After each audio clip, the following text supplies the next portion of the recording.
आपण साधारण 7:15ला हा कार्यक्रम सुरू करतोय. असो, आपण थोडासा हा विषय समजून घेऊया थोडक्यामध्ये.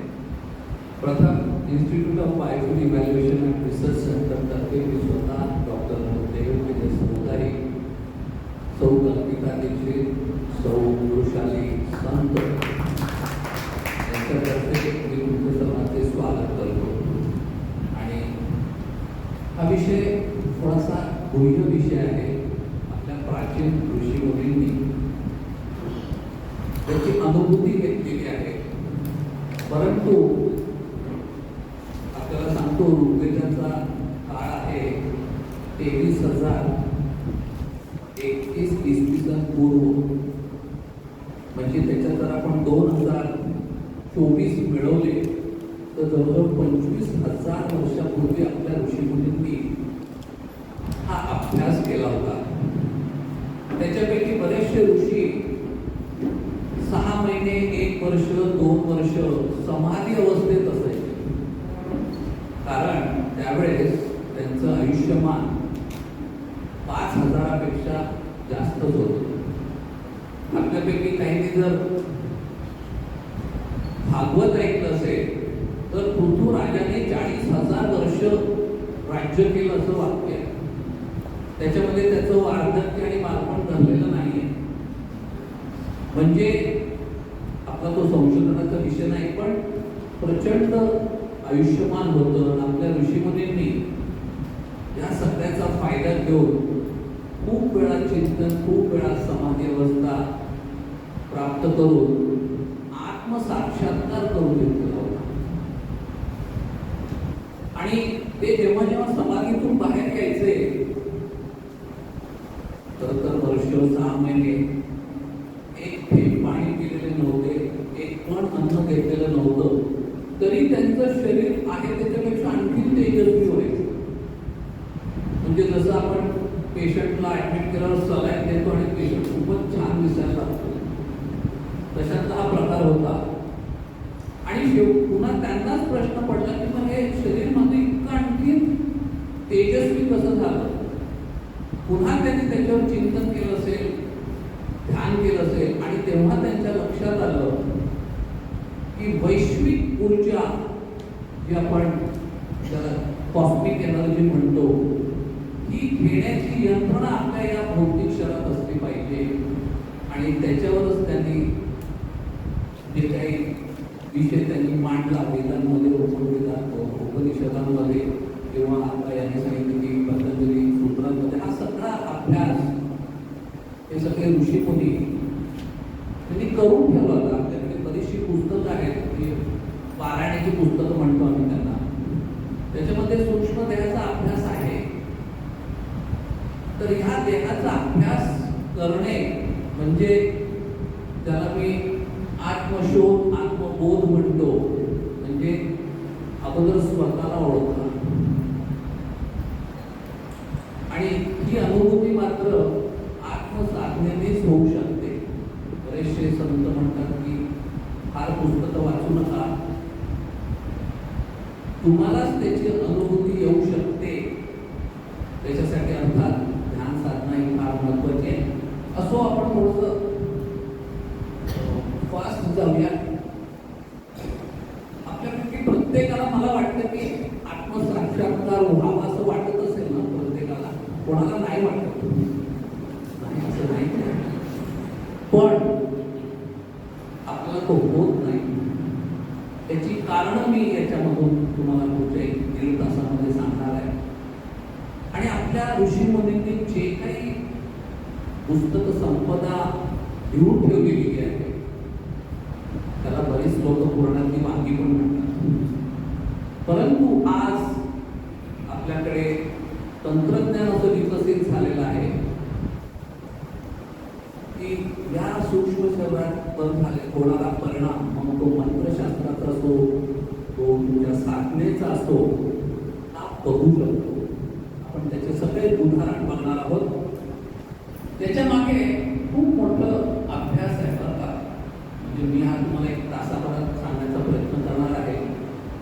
कदाचित तुमच्यासाठी माहिती एवढी नवीन असेल की काही लोक लिहून घेत असेल तर खूपच चांगलं आहे, नाहीतर हा विषय मी पुस्तकात मांडलेला आहे त्याच्याबद्दल पण मी सांगतो.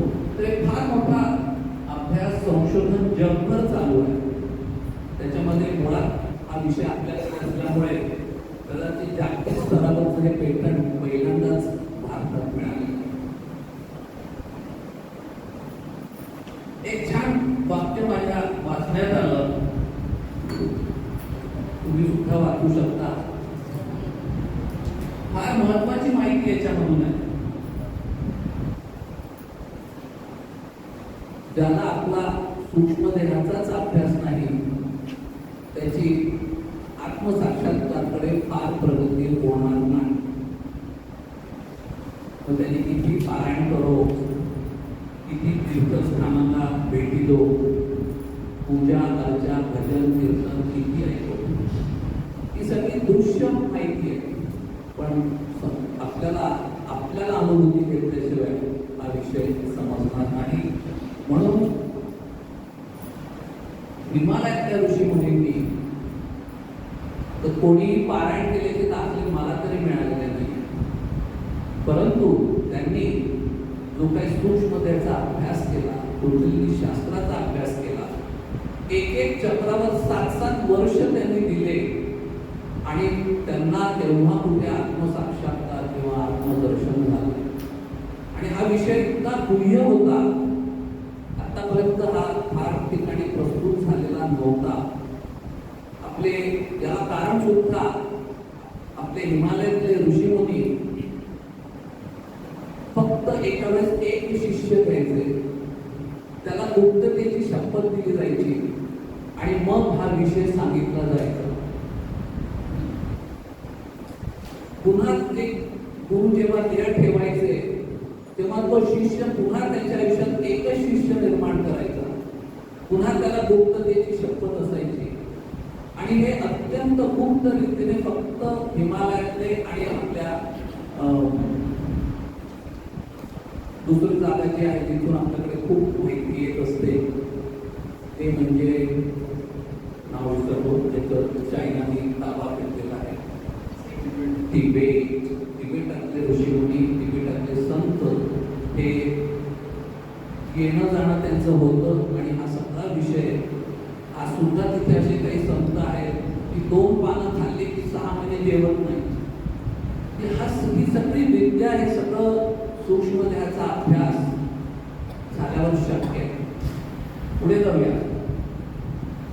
आणि म्हणून माझ्या कार्यशाळेचं जे शीर्षक आहे ते म्हणजे जाणं आपल्या सूक्ष्म देहात. आपण जो भौतिक देह बघतो आणि आपल्याला तोच खरा वाटतो आणि तोच परिपूर्ण वाटतो,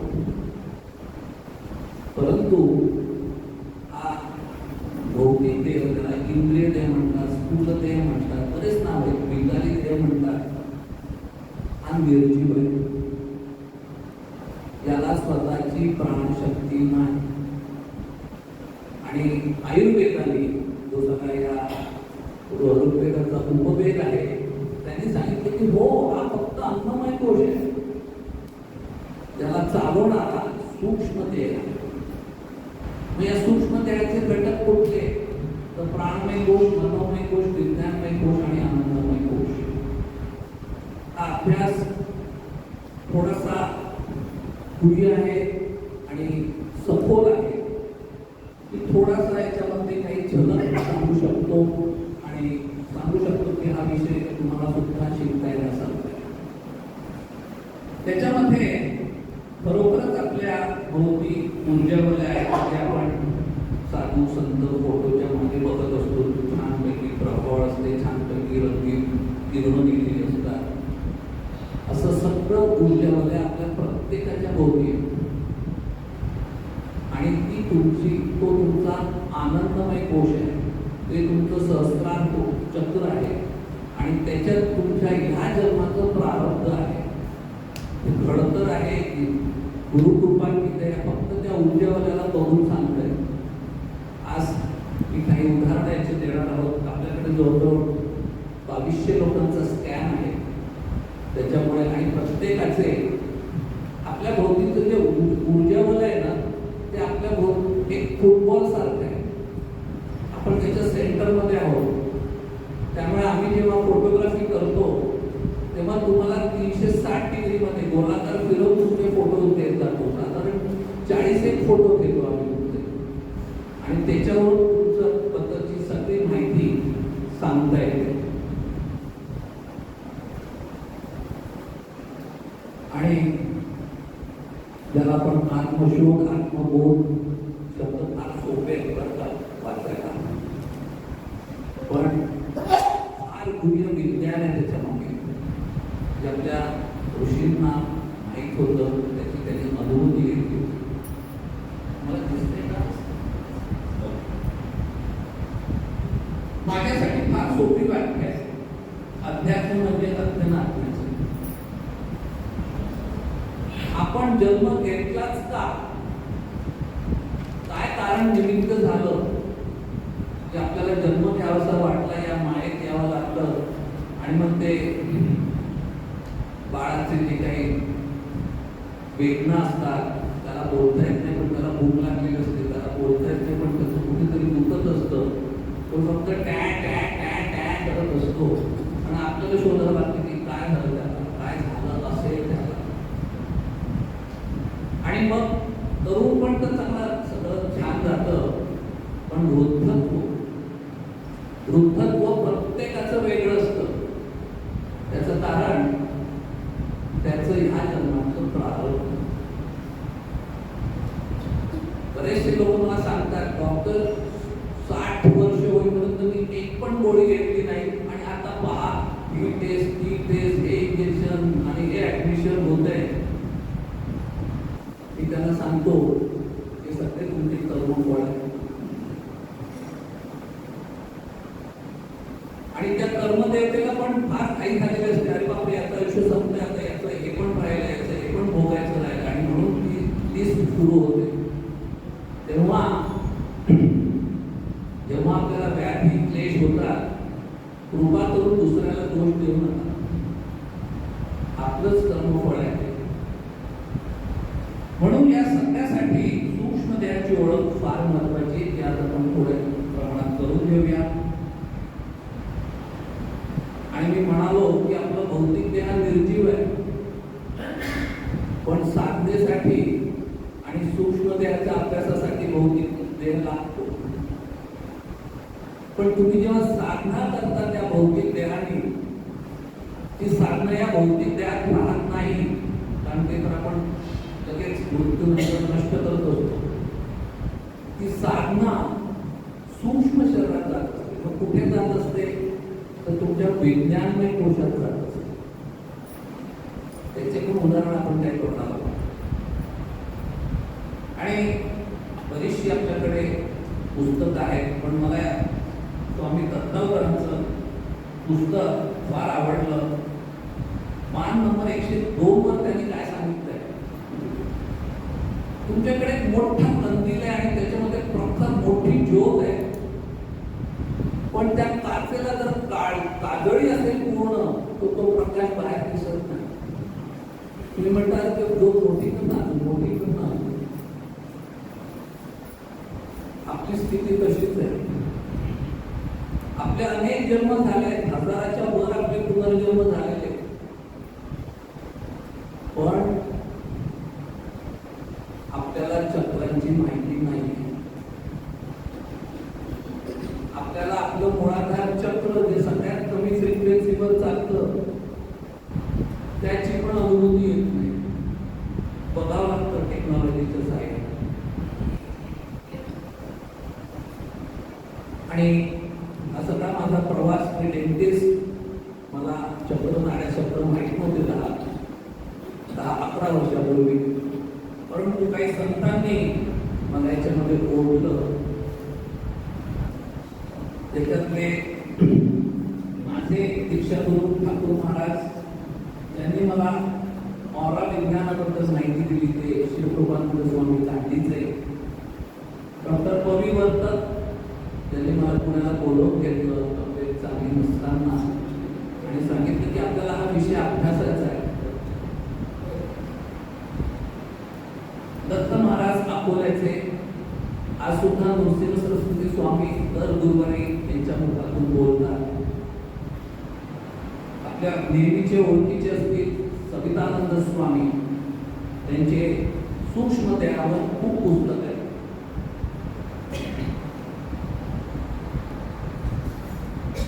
मी यांचा उल्लेख करेन. त्रिशक्ती महाराज आता त्यांनी ठेवलेला आहे. व्यक्तीला समोर बघितलं की बरेच जन्मातले त्यांचे कर्म नावासहित त्यांच्या समोर यायचे आणि म्हणून उपचार करायला फार सोपं व्हायचं. कारण अशी मंडळी बऱ्याच वेळा 2, 4, 10 डॉक्टरांकडे जाऊन आलेली असतात. 2-3 वेळा हॉस्पिटलमध्ये पण ऍडमिट असतात, पण मूळ कारण शोधलं जात नाही. तो पण अभ्यास थोडा आपण बघूया. आमच्या संस्थेचा थोडक्यात परिचय देतो. 2013 मध्ये आम्ही सुरुवात केली गुरुकृपेच्या साह्याने. आज 2100च्या अधिक आपल्याकडे लोकांचे स्कॅन आहेत. त्यांच्यापासून आपल्याला 60,000 स्कॅन आहेत. जनजागृतीचे व्याख्यान जवळजवळ 210 आपण केलेले आतापर्यंत. 2 दिवस हा विषय मी शिकवतो, ज्याला आपण कार्यशाळा म्हणतो. त्याचे 26 वर्ग माझे झालेले आहे. आपण काही लोकांना हे स्कॅनिंग टेक्नॉलॉजी सुरू करायला लावली. त्यांना आवडला विषय, ते सत्संगातले होते. 6 ठिकाणी आपण हे केंद्र चालू करून दिलेलं आहे. याच्यावर देखील मी संशोधन केलं गेली 10 वर्ष. ते सगळे पेपर्स इंटरनॅशनल कॉन्फरन्समध्ये 6 वेळा मी प्रेझेंट केले. आपण थोडंसं फास्ट जाऊया. हा सगळा विषय मी पुस्तकात सुद्धा मांडलेला आहे. आभा मंडळ आणि आभा मंडळ मराठी आणि हिंदी पुस्तकं उपलब्ध आहेत. त्याची किंमत 300 रुपये आहे. हा आरोग्याचा अभ्यास आहे. जरी हा अध्यात्माचा अभ्यास असेल आणि आहेच तो, पण हा आरोग्याचा सुद्धा अभ्यास आहे. असं म्हणून शिवकृपानंद स्वामी हिमालयातल्या ऋषीशी भांडले. ठीक आहे तुम्ही हा सगळा अभ्यास करताय चक्र नाड्यांचा आणि तुम्ही आत्मसाक्षात करून देताय, पण हा आरोग्याचा पण विषय. आज आपल्याकडे ती पॅथी पॉप्युलर आहे. ती कुठल्याही रोगाचं डायग्नोसिस करते आणि आयुष्यभर औषध द्यायला सांगतात. मुळीच नाही, कारण त्यांना सूक्ष्म देहाचा अभ्यास नाही. त्यांना हे माहित नाही की हे कर्मफळ आहे. मागच्या जन्मी आज या व्यक्तीचा गुडघा दुखतोय कारण मागच्या जन्मी याने कुठल्या तरी व्यक्तीचा गुडघा फोडलेला आहे. त्याला जे सहन करावं लागलं तेवढ्या वेळेत तुम्हाला सहन करायचंच आहे. इतकं सोपं आणि स्पष्ट आहे बरं का. अध्यात्म फार क्लिष्ट नाही. असो अनेक आयुर्वेद कॉलेजेसमध्ये हा आयुर्वेदाचा विषय आहे म्हणून हे लेक्चर झाले. सगळ्या तत्वस्थानी जिथे देवस्थान आहे तिथे त्यांना हा विषय आणखी जवळचा वाटतो. हो, आमच्या तिथल्या मूर्तीचं ऊर्जाबल किती मोठं आहे हा पण त्यांचा एक प्रश्न असतो. मग ही मूर्ती किती लोकांना अनुभूती देते हो, त्याचं काही स्पष्टीकरण हे जेव्हा आपण अदृश्य ऊर्जा दृश्य रूपात बघतो तेव्हा आपल्याला खरं मानावं लागतं. असो बरेचसे डॉक्टर्स, प्रोफेशनल्स, IT एक्सपर्ट्स या कार्यशाळेला येतात आणि हा विषय आता इतका जगभर संशोधनाचा झालाय की मी जेव्हा काही लोकांचं ॲडव्हान्स ट्रेनिंग घेतो तेव्हा याच्यातली काही मंडळी ह्या विषयावर PhD करतात. कारण हा विषय अत्यंत नवीन आहे आणि त्यांच्या गाईडला वाटतं की आता जुने विषय किती तुम्ही शब्द बदलून देणार, काहीतरी नवीन विषय घ्या. आणि म्हणून आज 3 स्टुडंट्स माझ्याकडे याच्यावर PhD करतात. असो ह्याच्याबद्दल ही जी फोटोग्राफी आहे ही इतकी अचूक आहे की आम्हीच सांगतो तुम्हाला तुमचा MRI नॉर्मल येणार असेल आम्हीच सांगतो किंवा आम्ही हे पण सांगतो की तुम्हाला जर या इथे आपण विश्लेषण केलेलं आहे, त्याच्यावर विश्वास नसेल तर एक सोनोग्राफी करून घे आणि ते तिथे सापडतं. कारण आपल्या ऋषीमुनींनी हे सांगितलंय की तुमचं भौतिक शरीर निर्जीव आहे, तुमचं सूक्ष्म शरीर तुमच्या भौतिक शरीराला चालवतं. तुमचे चक्र नाड्या तुमच्या शरीराला भौतिक शरीराला चालवतात. तिथे तुमच्या कर्मफळाचा मूळ कारण शोधता येतं. हा सगळा अभ्यास आपल्या ऋषीमुनींचा आहे, पण आज त्याला पुरावे देण्याची गरज आहे. आणि मला माहिती आहे तरुण पिढीला नेहमी पुरावे लागतात. आणि पहिल्यांदाच या विषयावर पेटंट मिळालेला आहे. म्हणजे आता हा विषय संशय, तार्किक बुद्धी त्याच्या पलीकडे गेले. म्हणजे आपल्या ऋषीमुनींनी जी काही ग्रंथ संपदा निर्माण केलेली आहे त्याला पुरावे देण्याचं काम हे तंत्रज्ञान करणार. याच्यासाठी लागणारा सॉफ्टवेअर आपल्याकडे आहे, याच्यासाठी लागणारा असतो स्टुडिओ होतो, तो आपण बनवून देतो. आणि मग काय होतं, तुमच्या भौतिक शरीराची फोटोग्राफी होते पण तुमचं भौतिक शरीर दिसत नाही. कारण ते तर आम्हाला डोळ्यांनी दिसतंय, पण ते खरं नाही ना. आणखीन काहीतरी वेगळं आहे, आणखीन काहीतरी वेगळं शाश्वत आहे जे या तुमच्या भौतिक शरीराला चालवत आहे. ते शरीर म्हणजे तुमचं सूक्ष्म शरीर, ऊर्जा शरीर. त्याला आपले काही ऋषीमुनी, काही संत मंडळी त्यांच्या दिव्य दृष्टीने, दिव्य साधनेने, अनेक जन्माच्या साधनेने बघू शकतो. आज तुमच्या भोवतीचं ऊर्जा वलय, तुमचे 7 प्रमुख चक्र, तुमचे 14 प्रमुख नाड्या. आपल्यापैकी कोणी अक्युपंक्चर थेरपी केलेला आहे का? येस. तुम्हाला मेरिडियन्स माहीत असणार आहे. तुम्हाला अच्छा ते नाही, मी म्हणतो शिकलंय का कोणी करतंय का? त्यांना या 14 प्रमुख नाड्यातले दाब बिंदू माहीत असतात. बरोबर तिथेच ते दाब देतात, तिथे काहीतरी दाणा लावतात किंवा तिथे सुया टाकतात. आणि त्यामुळे तुमच्या सूक्ष्म शरीरातल्या ऊर्जावत नाड्यांमध्ये प्राणशक्तीचा प्रवाहित होते आणि मग तुमची सूज जाते, तुमचं दुःख जातं, तुमचं फ्रोजन शोल्डर जातं. तुम्ही औषध घेतलेली नाहीये, औषध घेऊन झालेले असतात. तेव्हा हा सगळा अभ्यास आरोग्याचा आहे, असं मी पुन्हा पुन्हा सांगतो. आणि हे तेजोवलय आज बघता येतं, प्रत्येक व्यक्तीचं तेजोवलय बघता येतं. आणि ही काही संकल्पना फार नवीन नाही आहे. त्या काही 5व्या शतकातल्या मूर्ती आहेत, त्याच्या भोवती सुद्धा आपल्याला त्यावेळेस त्यांना कदाचित दिसत असेल, त्यांची साधना जास्त असेल तर ते त्यांनी काही मूर्तिकारांनी मूर्तीच्या रूपात दाखवलेले आहे. काही चित्रकारांनी आज जे आपण देवदेवतांचे फोटो बघतो त्याच्या मागे आपण छान रंगीत तेजोवलय बघतो. ही संकल्पना फार जुनी आपल्या ऋषीमुनींची आहे. आणि हे बघून या व्यक्तीचं या जन्मातलं प्रारब्ध सांगताय.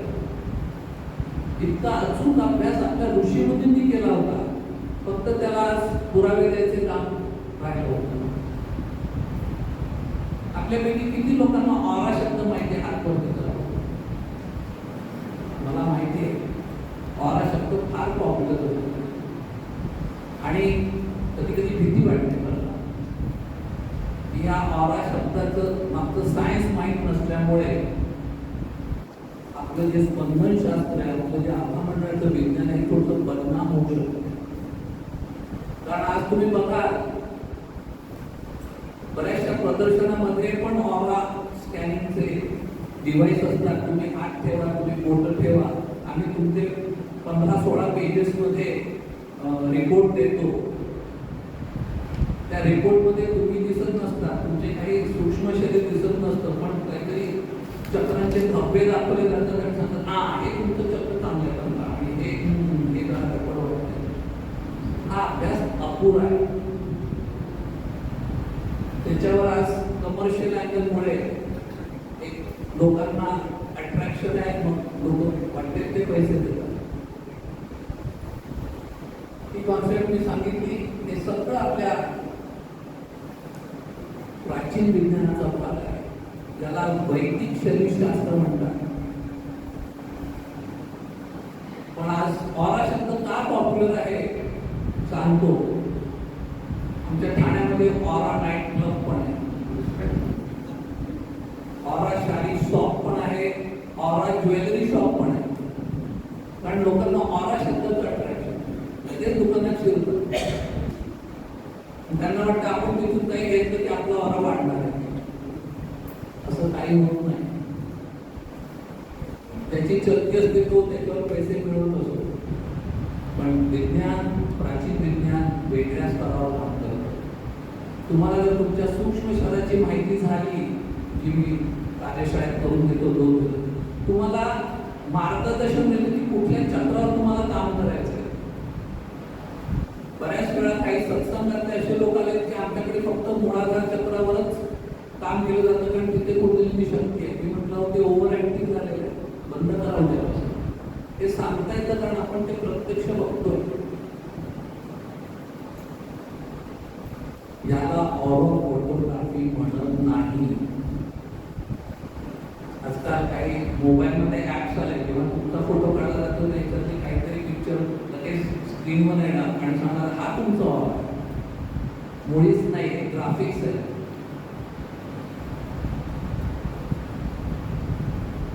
मग ऑरा विज्ञान म्हणजे काय?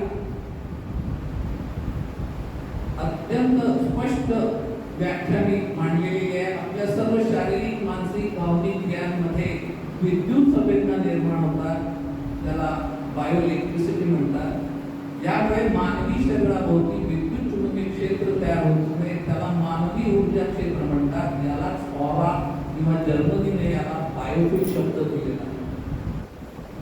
हे शरीरातील ऊर्जा कणांच्या म्हणजे बायोफोटॉनच्या उत्सर्जनामुळे होते. आपली सतत या चक्रांच्या मार्फत या वैश्विक चैतन्याची देवाणघेवाण चालू असते.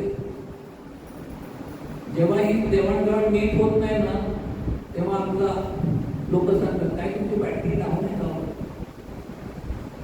कारण तुमची ऊर्जा निर्माण करण्याची शक्ती कमी झालेली असते.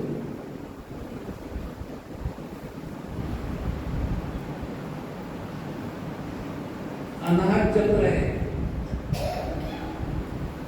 हे अति सक्रिय झाले, ओव्हर ऍक्टिव्ह झाले. जेव्हा त्याचं अनाहत चक्र सक्रिय होतं, अति सक्रिय होतं, तो या भ्रमात असतो की मला जे दिसतंय, मला जे जाणवतंय तेच खरं. ती व्यक्ती आमच्याकडे आली होती स्कॅनला, त्यांची कंबरदुखी सुरू होती. त्यांनी अनाऊन्स केलं की माझी कुंडलिनी शक्ती जागृत झाली. त्यांच्या मिसेस सांगतात त्यावर ते रिलायन्स मध्ये फार मोठ्या पोस्टवर आहे. अहो तुमचं इतकं बसून काम आहे, तुम्ही चालतच नाही. सगळीकडे तुम्हाला गाडी येते, विमान आहे, सगळीकडे तुमचं बसून काम जास्त होते. कदाचित तुम्हाला नंबर वर्टिब्रेचं काही एक्सरे वगैरे काढायला पाहिजे, कोणीच नाही. माझी कुंडलिनी शक्तीच जागृत झाली.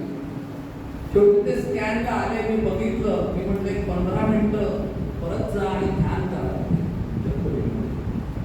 ते चक्र संतुलित झालं होतं. आपल्याला बघता येते एवढं मोठं अंतर आहे, आता इथे एवढंच आहे. म्हणजे चक्रांचं ऍक्टिव्हेशन, डिऍक्टिव्हेशन, अंडर ऍक्टिव्ह हे बघता येतात. तुमच्या प्राणमय कोशात चक्र आणि नाडी या सुद्धा बघता येतात. त्याच्यापैकी कोणी ॲक्युपंक्चरचा अभ्यासच नाही आहे. हे आपल्या हार्ट मेरिडियन आहे, ही आपली पेरिकार्डियम आहे.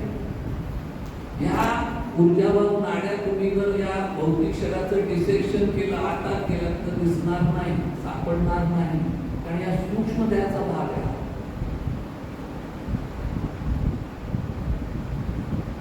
आणि मग एखादा मोठा आजार होतो, हा ब्रेस्ट कॅन्सर झालेली केस आहे.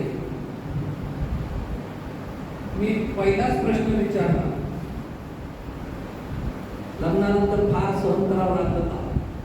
हो लागतं. कारण तुमच्या भावना, तुमचं मनोमय कोश, तुमचं भावनिक आणि मानसिक आधार तुमच्या चक्रांना दूषित करतं, ऊर्जावाहक नाड्यांना दूषित करतं आणि मग नंतर तुमच्या शरीराला दूषित करतं.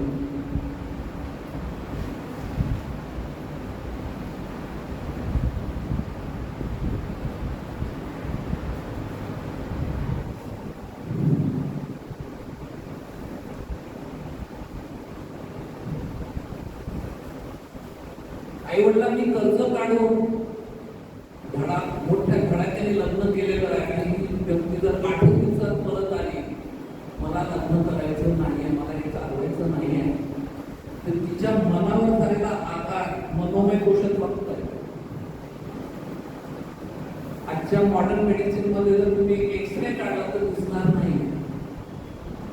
कारण तुमचे सगळे भावनिक आकार, मानसिक आकार हे तुमच्या सूक्ष्म शरीरावर व्याधी उत्पन्न करतात. म्हणून सूक्ष्म देहाचा अभ्यास फार महत्वाचा आहे.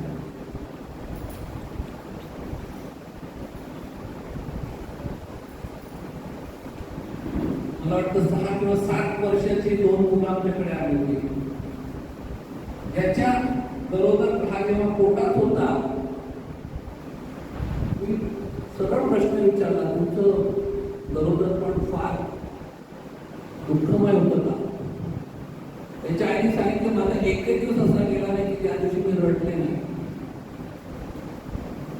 आणि हा मुलगा बघा, आता मी काही तुम्हाला ते अनालिसिस सांगत नाही. या मुलाच्या जन्मापूर्वीच्या आईला सुंदर सुंदर देवतांचे आणि सद्गुरूंचे दर्शन झाले. आणि म्हणून आपल्या ऋषीमुनी सांगितले की त्या काळात खूप चांगला ऐका, वाचा, कारण ती सगळी एनर्जी त्या पोटातल्या बाळाला जात असते. त्याचे काही उदाहरण मी देणार तुम्हाला. आणि आपल्या योगासन या प्रत्येकाचा जर तुम्ही अभ्यास केला, मी कोरोनाच्या काळात याचा अभ्यास केला, हे वशिष्ठासन आहे, त्याच्यामध्ये काय पोझिशन आहे, त्याच्यामध्ये आपल्या शरीरात, सूक्ष्म शरीरामध्ये लंग मेरिडियन, पेरिकार्डियम आणि हार्ट मेरिडियन या मार्फत या शरीराला, याच्या फुफ्फुसाला, याच्या हृदयाला ऊर्जा दिली जाते. आणि म्हणून हे आसन त्या काळात करण्यासाठी बऱ्याच लोकांचा प्रचार होता, पण त्याचं मूळ कारण, त्याच्या मागचं संशोधन हे माहीत नव्हतं. आज आपण या फोटोच्या माध्यमातून या सगळ्या तिन्ही नाड्या बघू शकतो आणि सांगतो की हो, हे जर आसन तुम्ही केलं तर तुमची लंगची कॅपॅसिटी वाढणार आहे आणि हार्टची कॅपॅसिटी वाढणार आहे. म्हणजे आपल्या ऋषीमुनींनी सांगितलेला आज पुराव्याची गरज आहे आणि ती टेक्नॉलॉजी आज उपलब्ध आहे. त्यांचं अजून एक पुस्तक आहे स्वामी दत्तवरांचं, अगम्यवाणी, आणि मला खूप आनंद झाला. त्यांच्या अध्याय 4 पान नंबर 104 मध्ये असं लिहिलं होतं की आता प्रार्थनेद्वारे, 1998 ची प्रेडिक्शन आहे, प्रार्थनेद्वारे रोगाचे निवारण केले जाईल. स्पंदनशास्त्र, व्हायब्रेशन सायन्स या विषयावर फार मोठे संशोधन युरोपमध्ये होईल, तर ते शास्त्र काही दिवसातच जगभर फैलावे. मंत्र विज्ञानाचे पुनर्जीवन होणार आहे. आपल्याकडचं सॉफ्टवेअर सुद्धा युरोपमधूनच आहे. म्हणजे त्यांनी जे काही सांगितलं होतं ते 2013 पासून 2024 पर्यंत, कारण त्या संपादकांनी लिहिलंय की हे खरंच माणसाच्या सूक्ष्म देहाचे आता फोटो काढले जातात, तर त्यावरून त्या माणसाच्या शरीरात कुठले रोग आहेत ते सांगता येते, भविष्य काळात त्याला कुठले रोग होतील हेही सांगता येते. आणि आज आपल्याकडे अशा काही केसेस आहेत, या व्यक्तीला मी सांगितलं काय कमरेवर पडला होता का? हो म्हणे डॉक्टर, पडलं होतं, पण एक गोळी घेतली आणि बरं वाटलं मला एकदम. म्हटलं नाही, ते मुक्कामार म्हणा तुम्ही, त्याला काही नाव द्या, पण इथे दूषित ऊर्जा आणि कधीतरी तुम्हाला त्रास देईल. फक्त 4च महिन्यांनी त्यांचा फोन आला, डॉक्टर मी हॉस्पिटलमधून बोलतोय, माझा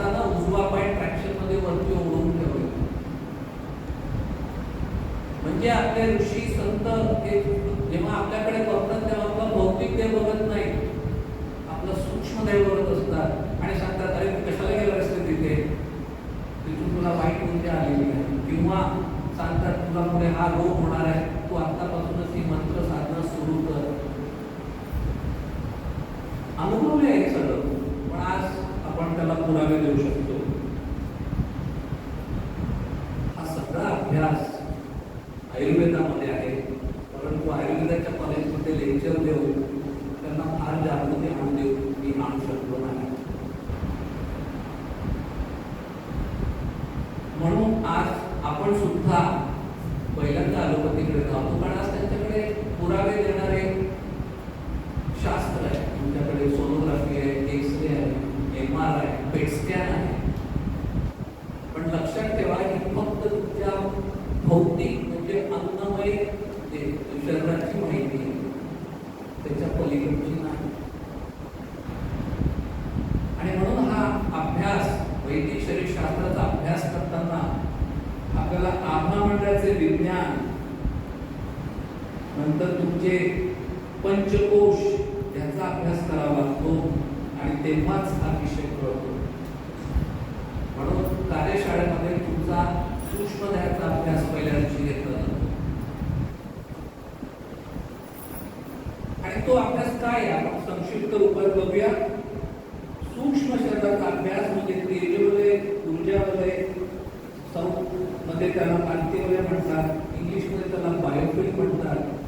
म्हणजे आपल्या सभोवतालचे विद्युत चुंबकीय क्षेत्र, आपण जे विचार करतोय, आपल्यावर जे आघात झालेले आहेत, त्याच्यामुळे संवेदना आपल्या शरीरभर पसरतात.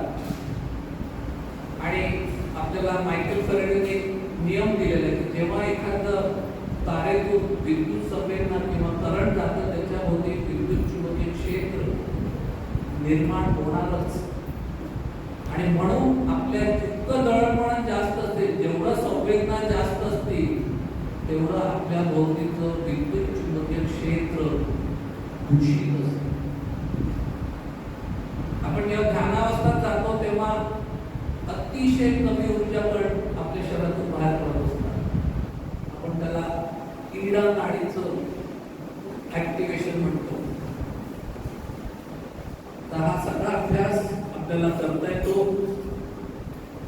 प्राचीन विज्ञान पुरावे द्या, आपल्याकडे सगळी पुस्तकं आहेत बरं का, छान. बरेच लोक हे वाचतात, काही लोक त्याचे पारायण करतात. हा विषय सगळ्यात त्याच्यामध्ये दिलेला आहे. पण मी जसं म्हणालो की पारायण करून काही आत्मज्ञान होत नाही. कारण आपण पारायण 7 दिवसात करतो का 3 दिवसात करतो का 1 दिवसात करतो याला महत्व देतो. त्याच्यात काय बोध दिलेला आहे, काय सांगितलंय, ऊर्जा शरीराचा अभ्यास, सूक्ष्म देहाचा अभ्यास या पुस्तकात आहे. उदाहरण देतो कारण मला हे पुस्तक फार आवडतं. 18व्या अध्यायात त्यांनी सांगितलंय मनुष्याचा स्थूल देह रोगी होण्यापूर्वी प्राणमय शरीर रोगग्रस्त होते, त्याच्यानंतर स्थूल शरीर रोगग्रस्त होते. प्राणमय चैतन्यात संतुलितरित्या प्रवाहित केल्यास मनुष्याचे भौतिक दुःखाचे निवारण होते. किर्लियन फोटोग्राफी 1949 साली जेव्हा इंट्रोड्यूस झाली, त्यांनी पुरावा दिला या वाक्याला की हो, तुम्हाला जेव्हा जेव्हा भौतिक शरीरावर व्याधी होते त्याच्या अगोदर ती तुमच्या ऊर्जा शरीरावर बघता येते. आणि ते जर बघितलं आणि ते जर त्याचं विश्लेषण करून माहीत झालं तर तुम्हाला तुमचा आजार वाचवता येतो.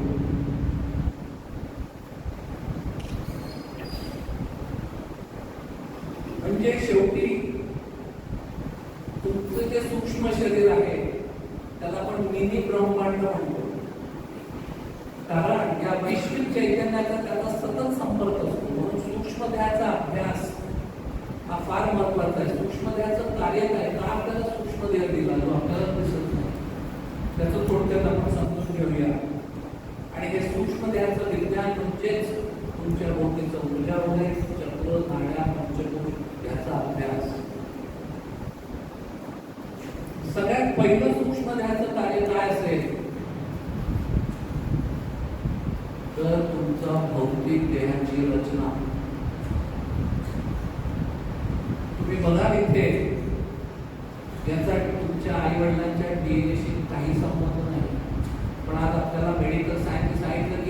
ज्या दिवशी डीएनएचा अभ्यास शोध लागला, मला वाटतं 1953 साली, त्यांनी जगभर जाहीर केलं की आता तुमचं गुपित आम्हाला कळलं, मुळीच नाही. आज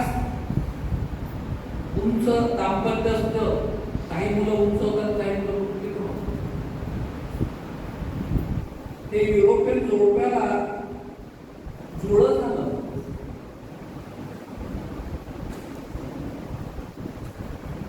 सुदृढ आई वडिलांना बालक झालं ते अपंग होतं. आयुर्वेद त्याचा अभ्यास आहे, कर्मफळ.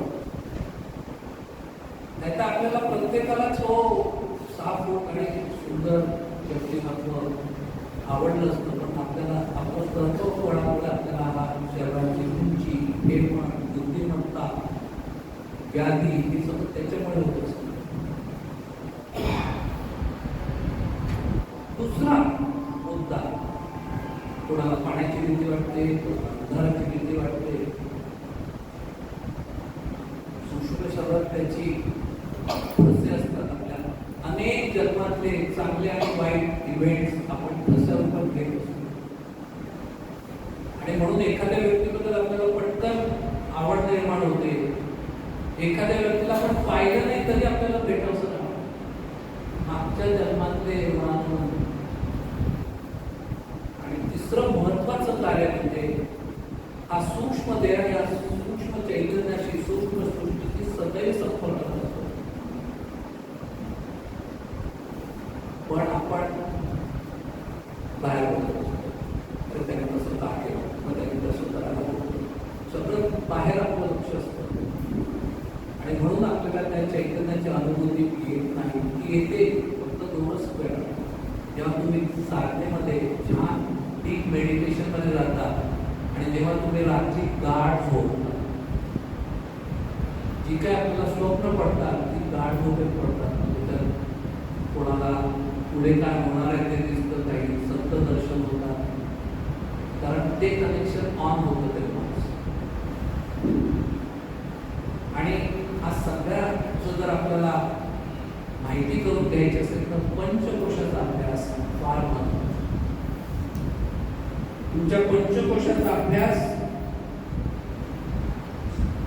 इतका महत्त्वाचा आहे की मी सांगू शकतो, तुमच्या ह्या जन्मातल्या व्याधी, समस्या,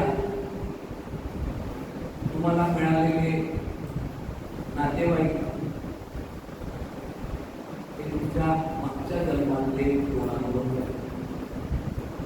तेव्हा दुसऱ्यांना दोष देण्यात काही अर्थ नाही. आपल्यालाच त्यांची क्षमा मागायची, नाही तर पुन्हा आपण पुढच्या जन्मी रिव्हर्स रोड मध्ये येत असतो आणि आपले जन्म असेच पुढे पुढे सरकत असतात.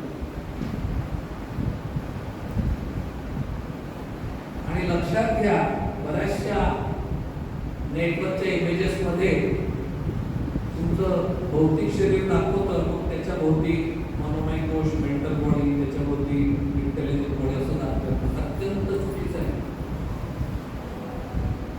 तुमचं शरीर स्थूल आहे, बाकी सगळं सूक्ष्म सूक्ष्म सूक्ष्म आहे. तुमचा सगळ्यात मोठा इथे अन्नमय कोश दाखवलेला आहे आणि हे सगळं आत आत आत आत तुमचा आनंदमय कोश सगळ्यात सूक्ष्म.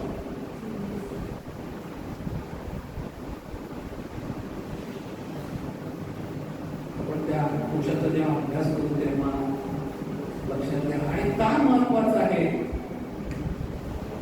तर शब्द आपल्या ऋषीमुनींनी इतके परफेक्ट होते की तुम्हाला सांगितलं नाही, आपल्या ऋषीमुनींनी ऑरा फोटोग्राफीला छायाप्रवाह म्हणलं. कदाचित रेफरन्स येईल सुद्धा तेव्हा बोलतो. कोश आपल्या समोर लगेच अंड आणि कोश, किडा या रेशमाच्या अभ्यास केलेला लक्षात येतात. हीच अवस्था आपली पण आहे बघा. अंड, स्त्री बीज, अळी, पुरुष बीज, कोश, गर्भाशय आणि मनुष्य अवस्था.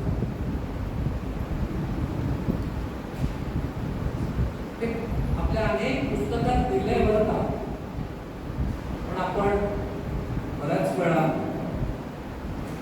ते आपल्यासाठी नाही म्हणून वाचत असतो. आणि काय रे त्याला सुंदर शब्द वापरला, आत्मगुण. आणि आपल्या लेक्चरचं टायटल आहे आत्मशोध आत्मबोध.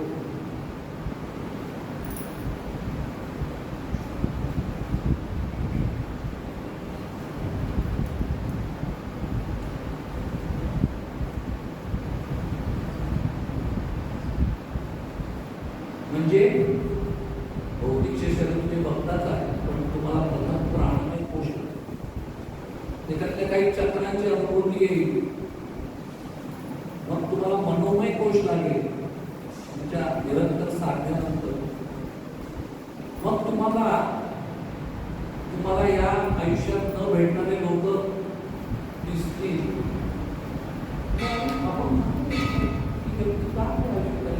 काही लोक असतात, मला कालच व्हॉट्सअपवर आला मेसेज, डॉक्टर काय सांगू, मी तर गजानन महाराजांचा भक्त आहे, पण काल मला नेहरू आणि महात्मा गांधी दिसले माझ्यासोबत. काय काय कारण असेल सांगा बरं ना. मागच्या जन्मातले एक संबंध,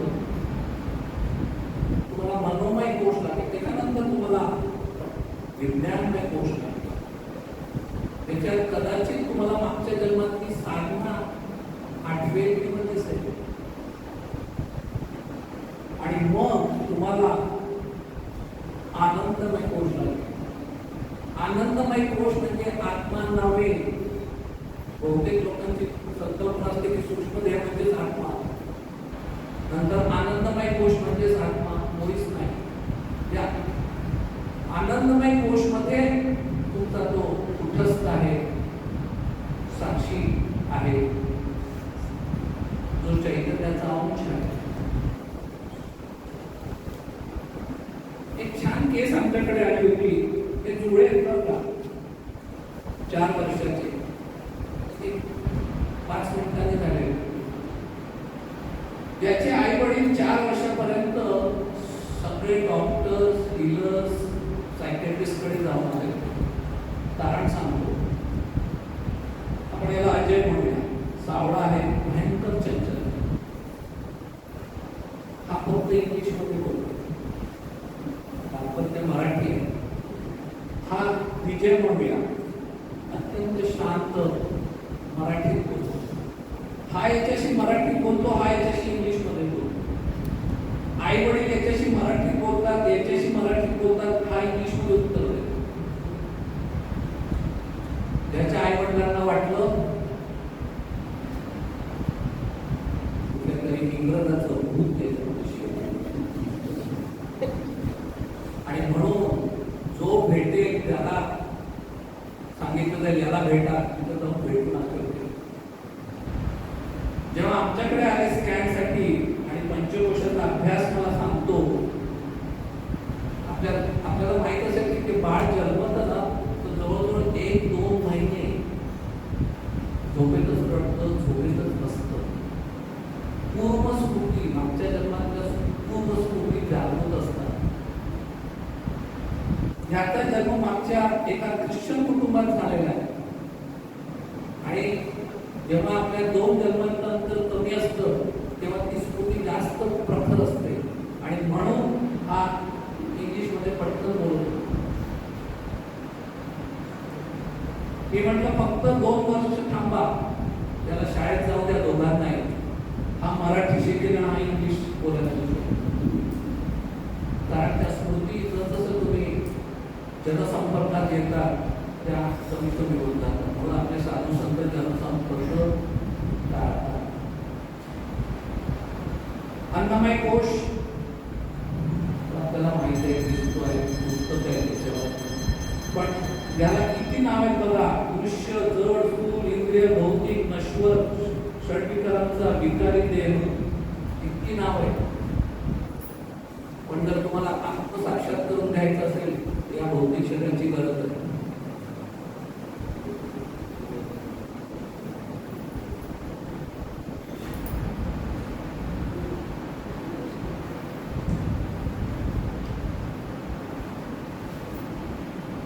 सूक्ष्मदेहाच्या अभ्यासासाठी या भौतिक शरीराची गरज आहे, म्हणून आज तुम्ही इथे आहात.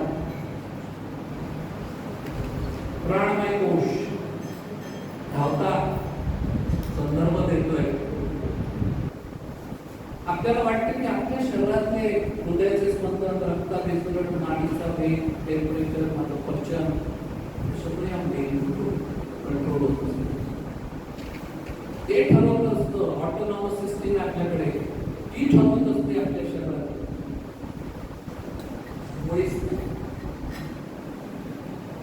मी उदाहरण देतो. काही कोमामधले पेशंट असतात, सगळ्या हॉस्पिटलमध्ये आहेत. त्यांना नाकातून त्यांचं द्रव्य दिलं जातं दर 2 तासाला आणि रात्री युरिन आउटपुट चेक केलं जातं. कारण सगळी सिस्टीम बरोबर चालू आहे तिने बघण्यासाठी. ह्या लोकांचा मेंदूचा आलेख EEG 0 असतो. ही व्यक्ती लोकांना ओळखत नाही. त्यांच्या डोळ्यावर टॉर्च फिरवले तर उघडा हलत नाही. त्यांच्या कानाच्या जवळ काही फटाका फुटला, आवाज झाला, यांना ऐकू येत नाही. मग कोण चालवतंय शरीर? ते कोणी 2 वर्ष राहत आहे कोमामध्ये, 5 वर्ष राहत आहे.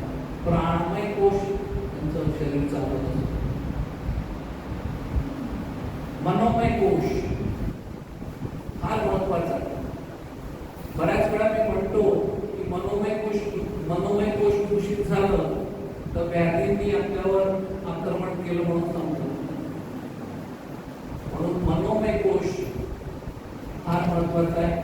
आणि आपल्या प्रत्येकाचे मागचे जन्म वेगवेगळे झाले असल्यामुळे तुम्ही बघा, प्रत्येकाची विचार करण्याची पद्धत वेगळी आहे.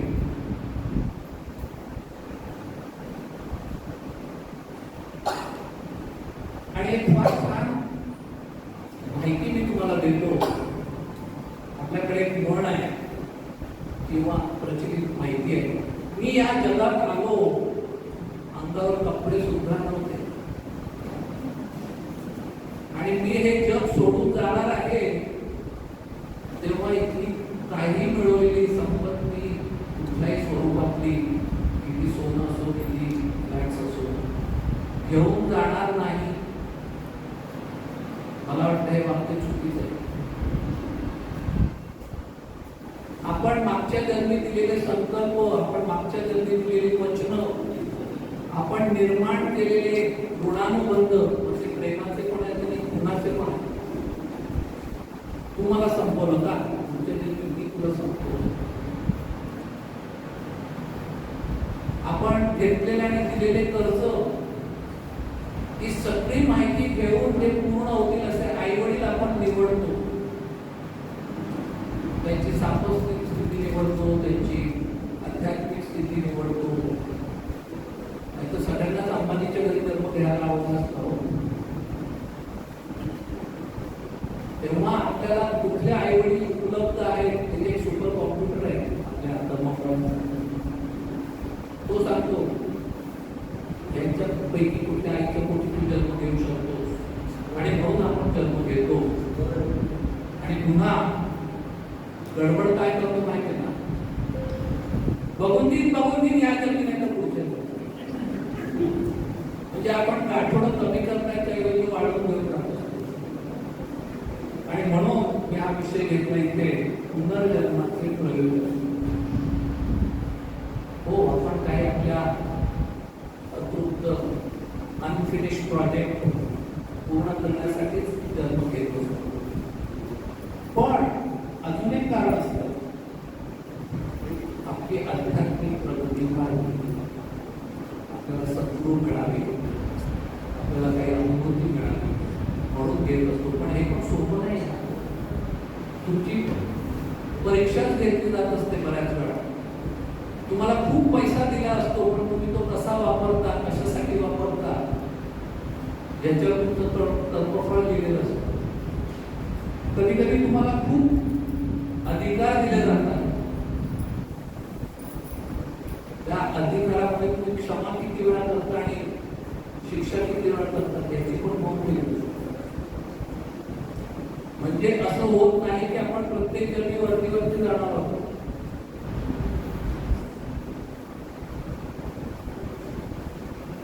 हे सगळं आपल्या सॉरी अजून एक निस्वार्थ सेवा. आपल्याला वाटतं की आपण घाईघाईत चाललेलो आहोत आणि रस्त्यामध्ये अंध व्यक्ती दिसते आपल्याला, आपण त्याला पटकन रोड क्रॉस करून देतो. ही सेवा नव्हे, ही निस्वार्थ तुमचं कर्तव्य. ती सेवा कधी होईल तर तुम्ही दर रविवारी त्यांच्या आश्रमाला भेट द्या आणि काहीतरी 2-3 तास घालवाल, मग ते सेवेमध्ये होईल. संकल्पना एकदम स्पष्ट करा. आपल्याला किती वेळ आहे? विज्ञानमय कोश.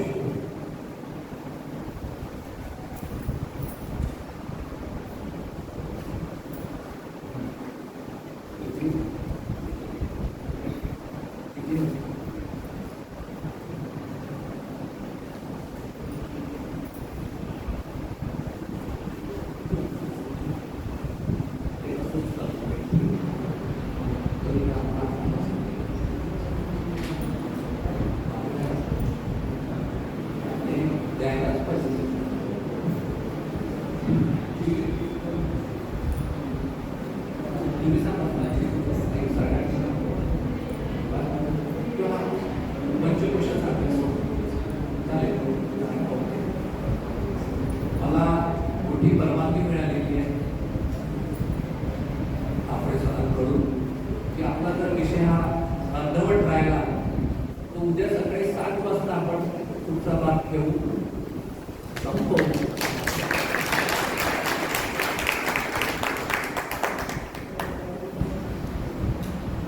विज्ञानमय कोश,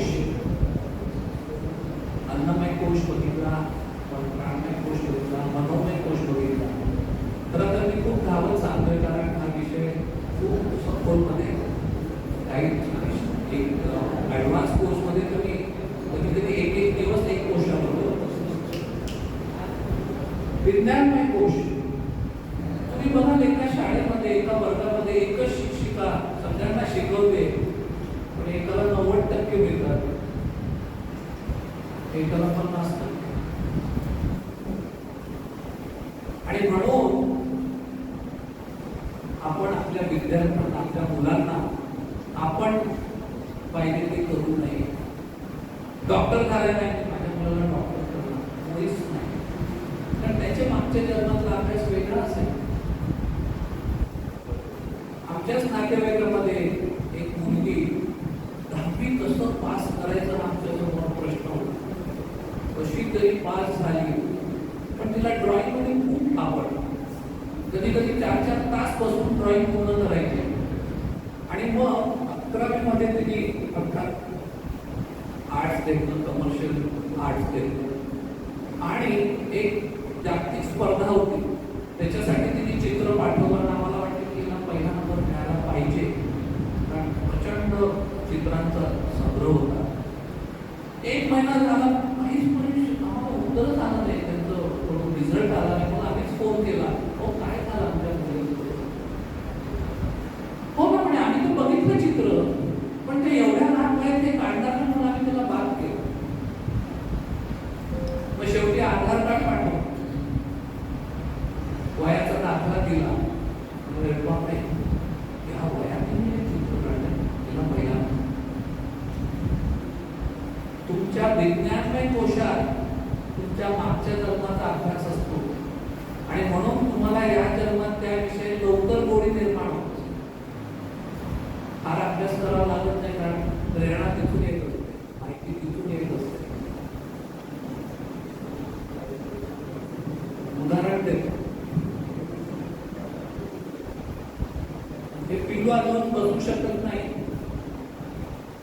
पण अर्धा तास पावसाळ्याचं वाजवलं. ते 3 वर्षाचं पिल्लू स्टेज शो देतो अर्धा तास.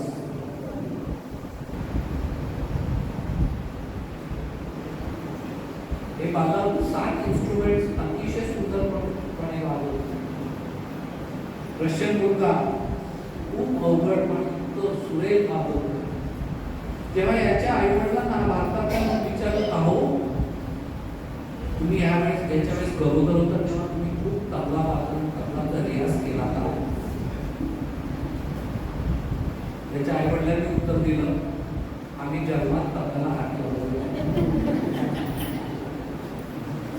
मागच्या जन्मातला अभ्यास ह्या जर्नी कुठल्या ना कुठल्या मार्गाने प्रगट होत असतो. फक्त आपल्याला त्याला योग्य ठिकाणी त्याला पकडून त्याला तसं प्रोत्साहन द्यायला पाहिजे.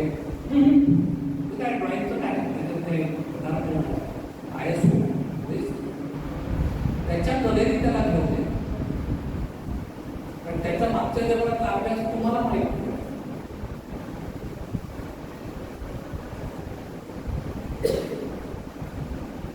एक छोटीशी क्लिप दाखवतो म्हणजे तर व्हॉट्सअपवर येत असतात पण आपला पंचकोशाचा अभ्यास नसतो.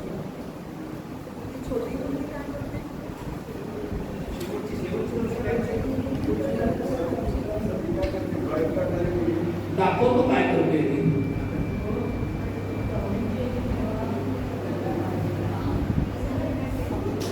बोलता येत नाही, पेन नीट धरता येत नाही.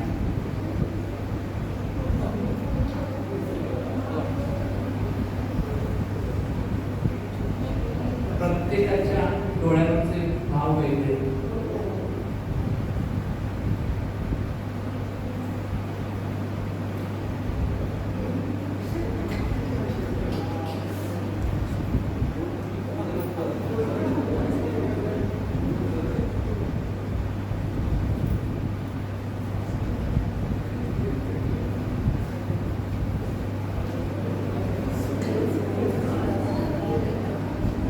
किती वेळा फोटोचा वापर केला असता.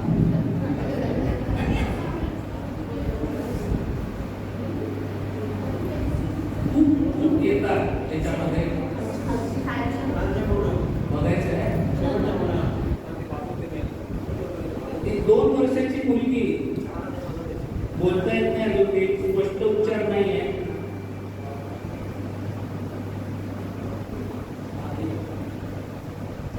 हो पण याचा ऑडिओ कनेक्ट केलाय की नाही माहित नाही.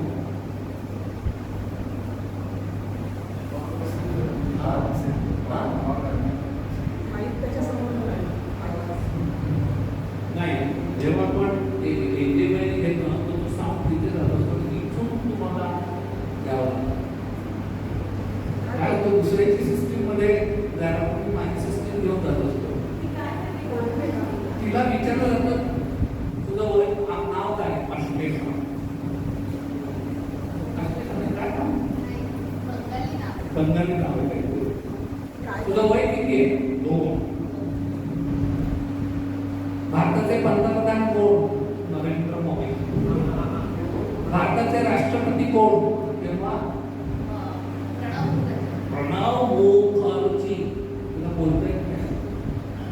30 आणि आपला जनगणमन काय कुठलं, आपलं राष्ट्रभाषा कुठली, आपलं राष्ट्रगीत कुठलं आहे, पुढे पुढे ती प्रत्येक देशातले करन्सी आणि राजधानी सांगते.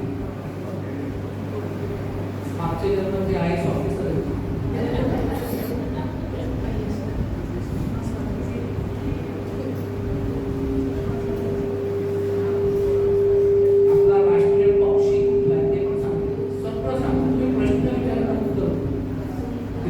लावलेली नव्हती.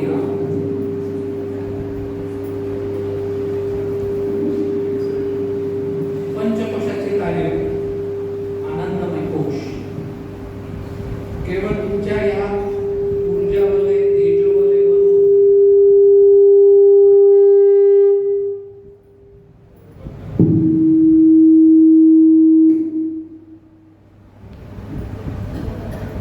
किती तुमचं या जन्मातलं खडतर प्रारब्ध आहे, किती गुरुकृपा आहे, किती गुरु कवच आहे, किती पुण्य तुम्ही घेऊन आले सांगताय. आणि म्हणून तुम्हाला भौतिक देह लागतो. त्याच्याशिवाय तुम्हाला आत्मशोध आत्मबोध होणार नाही. आपण अनेक जन्म भौतिक देह भाड्याने घेतो आणि त्याचा वापर करतो. कसा वापर करायचा एंड रिझल्ट सांगत असतं. तेव्हा तुमचे जे पुनर्जन्म आहे ते तुमच्या सूक्ष्म देहाचे होत असतात, भौतिक देहाचे नाही.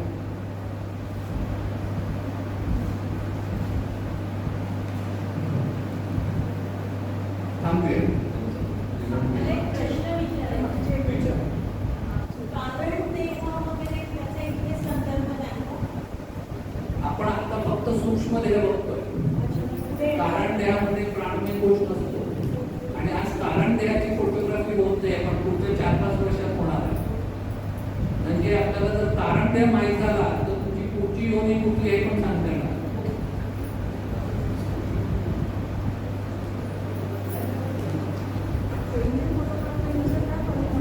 चिरलेन फोटोग्राफी फार प्राथमिक होती. 1949 साली ती अस्तित्वात आली चिरलेन डॉक्टरने. त्याच्यामध्ये फक्त ऊर्जा म्हणजे तुम्ही एखादं झाडावरून फळ आणलंय आणि एक फ्रीज मधून 4 दिवसाचं फळ काढलं, दोन्ही फळ तुम्हाला ताजे दिसतात, पण या झाडावरून काढलेल्या फळाची एनर्जी मोठ्या ऊर्जेवर जाते, मोठी एनर्जी जाते आणि ते मला वाटतं आहे 2-3 फोटो. तर त्याच्या पुढे जाऊन PIP इंट्रोड्यूस केली,